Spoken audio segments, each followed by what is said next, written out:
Aujourd'hui, je pars à la découverte d'un nouveau domaine. C'est un domaine qui a été créé à Baden, en Allemagne, en 2016, par deux compères, Christian Wolbert et Alex Goetz. Christian Wolbert a un frère qui s'appelle Bastian, qui est aujourd'hui un vigneron qui a un domaine en Bourgogne et qui commence à être sous les feux des projecteurs. Ces vins étant extrêmement appréciés, j'ai eu l'occasion d'en déguster et c'est effectivement assez phénoménal. Et Christian Wolbert s'est associé avec Alex Goetz. Alors après avoir tous deux travaillé en Bourgogne, bon, parmi les domaines que Christian a fréquentés, il y a la Vougeraie, il y a aussi Bernard Van Berg, qui aujourd'hui a cédé son domaine à Tino Kuban dans les jardins vivants. Et Alex Goetz a aussi travaillé, par exemple, pour le domaine Hubert de Monti. Donc, aujourd'hui, c'est la première fois que je déguste les vins de Christian et d'Alex. Et ce sont donc des vins faits par des vignerons qui se sont formés dans les meilleurs domaines en Bourgogne, ou parmi les meilleurs domaines, pour être plus précis. Et là, ils ont créé donc en 2016 ce domaine qui s'appelle Wassenhaus. Et là, je vais déguster le Spat Burgunder. C'est donc un cépage pinot noir français de Bourgogne. J'imagine en sélection massale, à partir de vignes, de pieds de vigne qui sont plantés en Bourgogne, sans doute dans d'excellentes parcelles. Je n'ai pas été vérifié. Et là, c'est le millésime 2022. Donc voilà, pour moi, c'est une découverte en direct ou dans les conditions du direct, parce que de ma vie, je n'ai goûté ces vins-là. Voilà, bah, j'attaque. Il n'y a pas grand-chose d'autre à dire, sauf que, évidemment, les influences sur ces deux vignerons vont être plutôt du côté des vins. Alors, quand on connaît Bernard Van Berg, par exemple, c'est quelqu'un, et d'ailleurs tous les domaines que j'ai cités, qui sont extrêmement peu interventionnistes, donc énormément de travail à la vigne, et puis bien entendu, au chai, on laisse vivre les vins. D'ailleurs, le frère de Christian, qui a créé son domaine, ça s'appelle Laisse tomber. Laisse tomber, c'est littéralement, évidemment, c'est laisse faire. Voilà, si on veut dire les choses différemment. Là aussi, il y a une philosophie de laisser faire, évidemment, un travail considérable au niveau de la vigne. Voilà, ben, écoutez, je vais goûter cela. Alors, la robe est une robe très bourguignonne.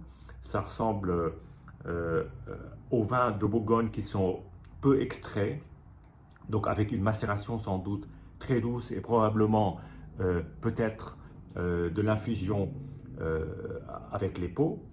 Eh bien, maintenant, allons-y.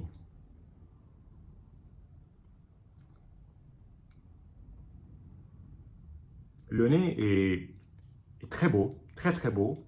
C'est un nez à la fois de fruits et très floral.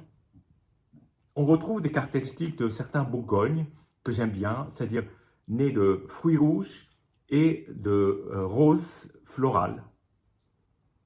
Très très floral. Extrêmement parfumé. Bien, allons-y.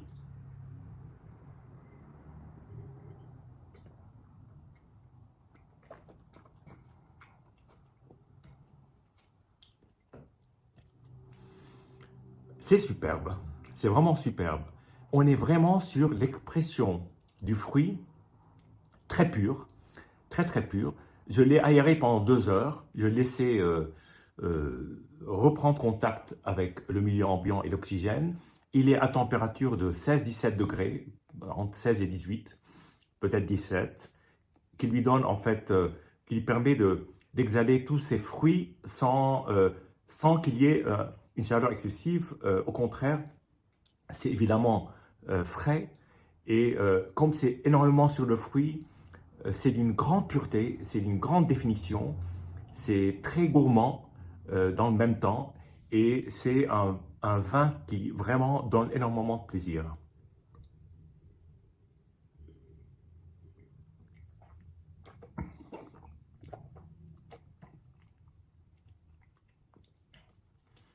L'attaque est tout en douceur, tout en douceur. On est en plein sur les fruits. Il y a un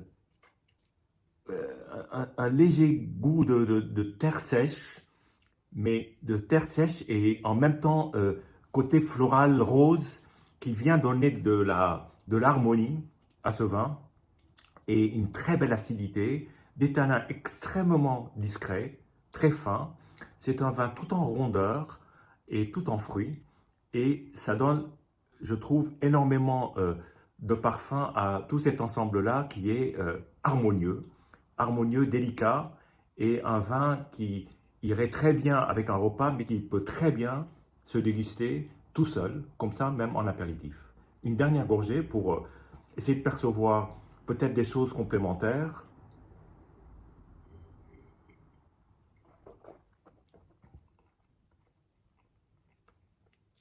Le toucher en bouche est extrêmement délicat.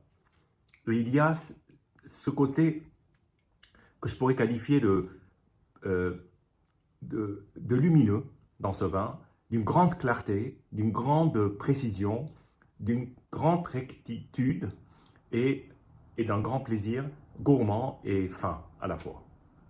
Une très belle découverte. Je suis très content de l'avoir enfin dégusté. Et je vous dis santé et à bientôt.